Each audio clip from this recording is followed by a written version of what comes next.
This is the Bates Bobcast, our weekly podcast where we take a look at the week that was in Bates Athletics. My name is Aaron Morse, and this week we have an exclusive interview with the president of Bates College, Clayton Spencer. The men's basketball team picked up a win over St. Joseph's, and we get the inside scoop on the Bobcats from assistant coach and assistant athletic director Tommy Verdell. That's coming up on the Bates Bobcast.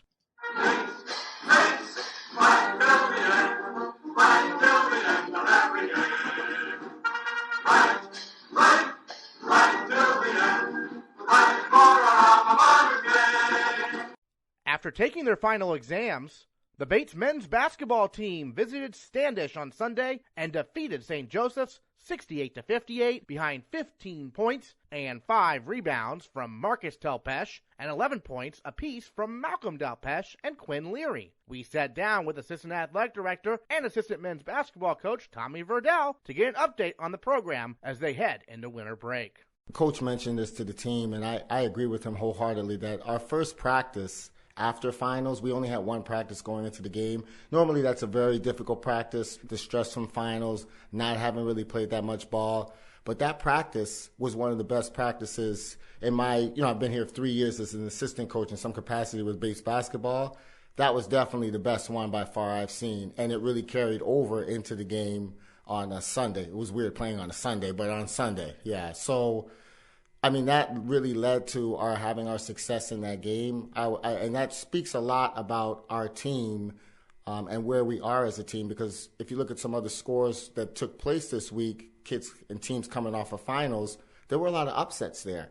And, that was a big game for St. Joe's, and not being a NESCAC school and being it circled on their calendar, we got their best efforts. So to come out on top by 1 or 10 points, we're happy with our effort in that game. Yeah, this team right now 6-3 on the year. A solid start to the season certainly, but you look at it as a coach like, oh man, you could be 8-1, right? Yeah, and then geez, maybe we could be even have fewer wins if some plays don't go like right. But we look through it through our lens.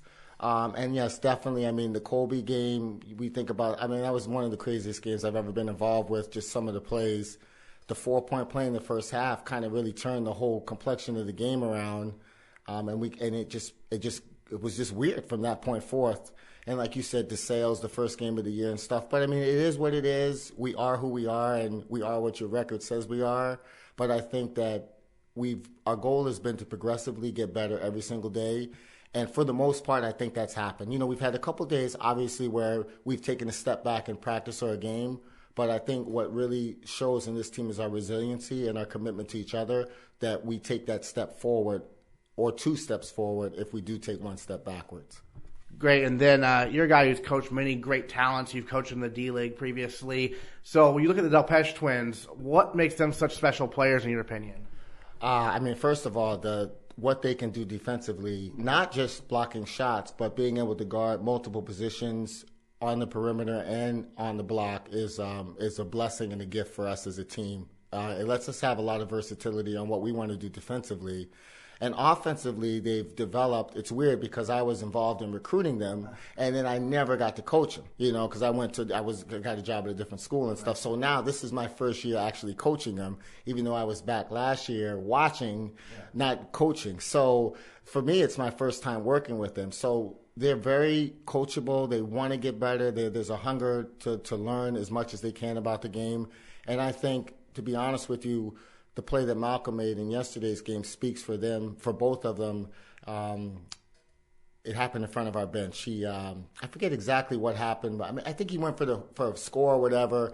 Maybe got fouled, didn't get the call, basically. All right, so then basically he made a decision. Like getting back on transition defense after a call doesn't go your way, you never know what's going to happen. But everybody on the bench was like, get back. We were encouraging him to get back, so we got the matchup. He sprints back. We get back into a half-court 5-on-5 matchup. Now he's involved in creating a turnover that leads to transition, and he sprints back the other way, fills the lane, gets the ball, and finishes, gets fouled, knocks down the free throws. And when your best players are doing that, that effort and energy is contagious, and that's the kind of effort and energy that they don't only just play with, but they practice with that as well. And then obviously they're the headliners, but who are some other players who have really stood out, at least maybe to you this year? Yes, I mean, I think, listen, you can't have good post players if you don't have good perimeter players. Because if we can't do stuff on the perimeter, you could take away the post players. So one person I know, for me personally, I remember him when he was in high school and playing at AAU. And even though I wasn't here at Johnson, I wasn't here at Bates, I was at Johnson at the time. Bush and I are like brothers. And I was telling him, I see this kid and stuff. So that kid would be Max Hummel. He's really stepped up. With his, we all know he could shoot the ball, but guess what? You have to make him in the games too. And he's making shots in the game. He's been a good team defender. He's been active defensively, helping us get stops and leading to transition and stuff.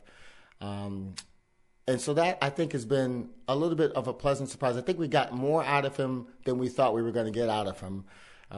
The freshmen, Nick Gilpin and Tom Coyne, have both been playing well, solidifying the backcourt, and that's been very important because we've been down Sean Strickland, who's got hurt, and he hasn't been playing for us. So we needed guys to step up and fill those voids in the backcourt, and to see the maturation and growth of Jerome Darling as well, having watched him play last year, and then now working with him and coaching him and watching him grow, it's not from a scoring standpoint, he could score last year, but just understanding the game, getting guys in the right spots where they need to be, the defensive effort as well, and to see, guys who, other guards, maybe you don't always see it in the game, they're not getting as many minutes, but a kid like Eli Frater, when he gets in there, he's making things happen,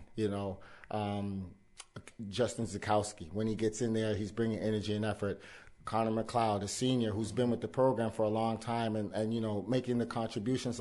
That's the thing about our team, is that we have great versatility, and we've really been trying to tell the guys, listen, we don't even know maybe sometimes when we're going to call upon you, but please be ready so that when you get the call, you can bring the skill set that we need to the game so that it makes a positive impact on the game. What's the biggest key, you think, for this team to have a strong NESCAC campaign? Because obviously it all comes down to conference play in terms of positioning in the NESCAC championship. Yes, that's 100% truth.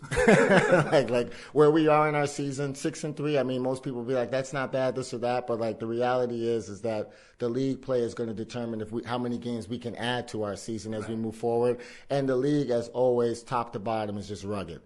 I think for us, it's just about focusing on what our focuses have been all season long and not changing that, really working to get better every single day. Smoothing things out on offense, which takes time because, as you know, we start a little bit behind these other schools. So we start playing games with less practice time. And then once the season starts, it's just all hell breaks loose. It just goes downhill quickly.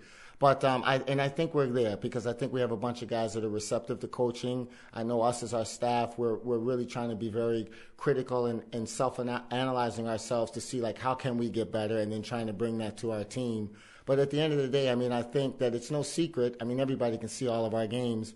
Offensively, we have our best success when we're out using our strength running, getting up the floor quickly, getting as many easy baskets as possible, because when you play against any good college basketball team, if they get back and get set, it's going to be hard to score. Mm-hmm. And the way the rules are set up nowadays, if you can't score, I don't care how good you are defensively, you can't win. So that's a key. And then in NESCAC play, and really all Division III games, defending the three is a key.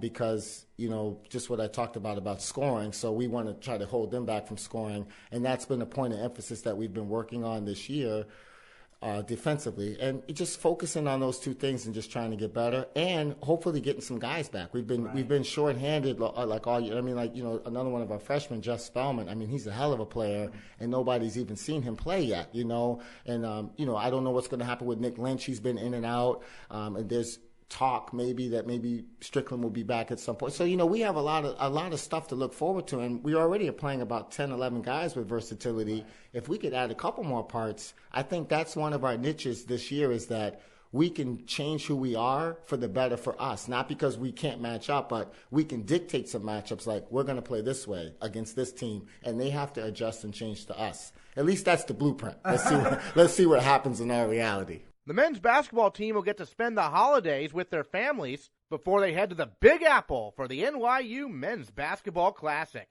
They take on Farmingdale State on Thursday, December 29 at 7 o'clock, before battling Framingham State on Friday, December 30 at 7 o'clock. The women's basketball team welcomed WPI to town on Monday and outscored the Engineers in 3 of the 4 quarters of action. But a dominating third quarter propelled WPI to a 51-44 win over the Bobcats. Bates played without leading scorer Nina Davenport and first-year Kelly Kennedy due to injury.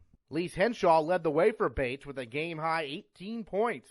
The Bobcats are back in action on Thursday, December 29, when they visit Salem State University to take on MIT in the Salem State Holiday Classic at 1 o'clock. One of the biggest basketball fans on campus happens to be the president of Bates College, Clayton Spencer. She joined the Bobcast for this exclusive interview about a wide range of topics. Joined by the president of Bates College, Clayton Spencer, to talk a little Bobcat athletics here on the Bobcast. And President Spencer, first of all, you are the faculty liaison for the men's basketball team, and you have been for a few years now. What's that experience been like for you, kind of, getting to know the players and whatnot? It's been amazing. For instance, the Delpeche twins, I met them when they were seniors in high school up here on their Bates visit. So I have been following their career, watching them just get better and better. I'm very psyched about where they are. Now, the second thing to know is these boys eat. I had them to my house, and I had Christine Schwartz help me with this, the head of dining. I had them make literally basketball court size pans of lasagna. And what if they didn't eat 3 full pans over the course of an evening? And that's pretty amazing.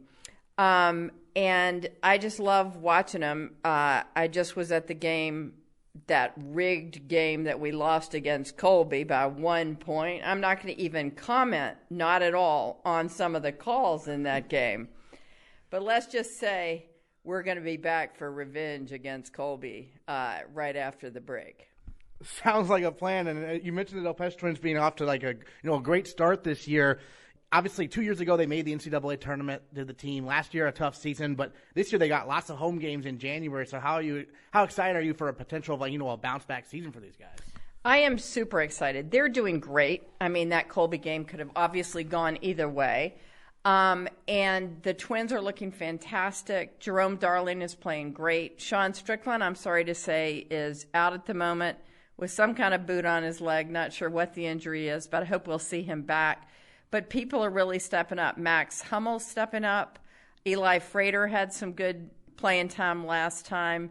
Nick Gilpin. So I think we're going to have a fantastic season, and I plan to be in the NCAA Final 8. All right, wow. You heard it here first. But let's talk about something that's going on that's, I think, kind of interesting. You're on the search committee for our new athletic director with Kevin McHugh stepping down here at the end of the spring sports season coming up. And so what's that search been like so far, being on the committee? So we have just put the committee together, written a position description, and hired a search firm. So let me mention a few things about the committee. We got several coaches, several really great student athletes, several faculty members, and some key athletic staff. It's chaired by the dean of the faculty and the dean of students, so Matt Auer and Josh McIntosh. So we got a lot of firepower on that committee. And people are very psyched. The athletics program under Kevin McHugh has just moved up the escalator. And the whole point of this search is to build on the strength that Kevin built during his 10 years here and just take us on up even to the next level. So people are very psyched. We hired Parker, which is the search firm in this space. They've done tons of different searches, both Division I and Division III, lots of work for NESCAC. And they really know the pools of candidates. They know what they're doing. So it's actually a really fun experience.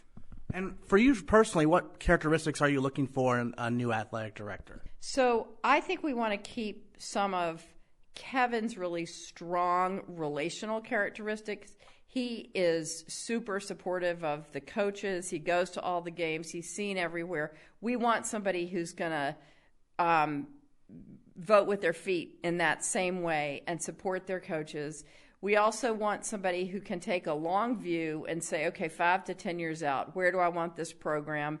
What am I going to have to do to get it there? What am I going to have to do organizationally? What am I going to have to do in terms of the way assistant coaches are recruited and compensated?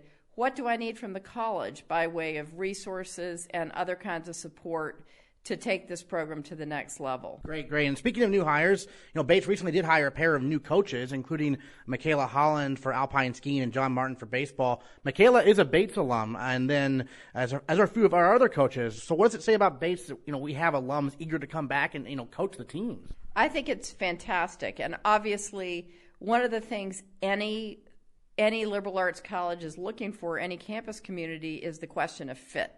So that if somebody's played here and is coming back, that's pulling at their heartstrings. They're going to get our culture. They're going to know that athletics is more than wins and losses and on the courts. Wins and losses are important.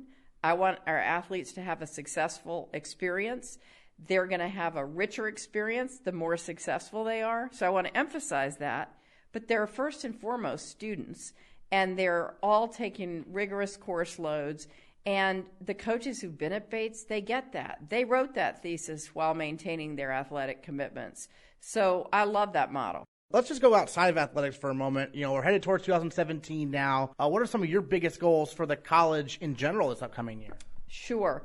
Well, the first big goal we've already passed by, which is we've been working for 2 years on an institutional planning process to generate a set of academic, facilities, financial, and other priorities for the college that was worked on by the whole community. We had 79 people, students, faculty, and staff, working in working groups.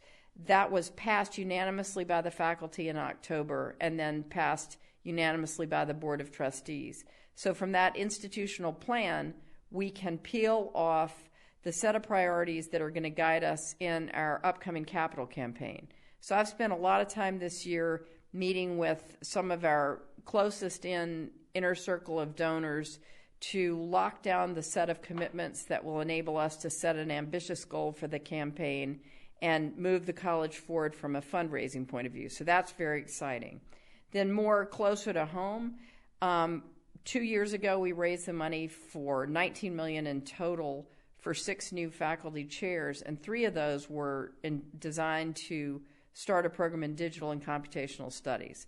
So right now we're actually engaged in the search for the first leader of digital and computational studies, and we've had some strong candidates. I'm very optimistic about that. So that's really good progress.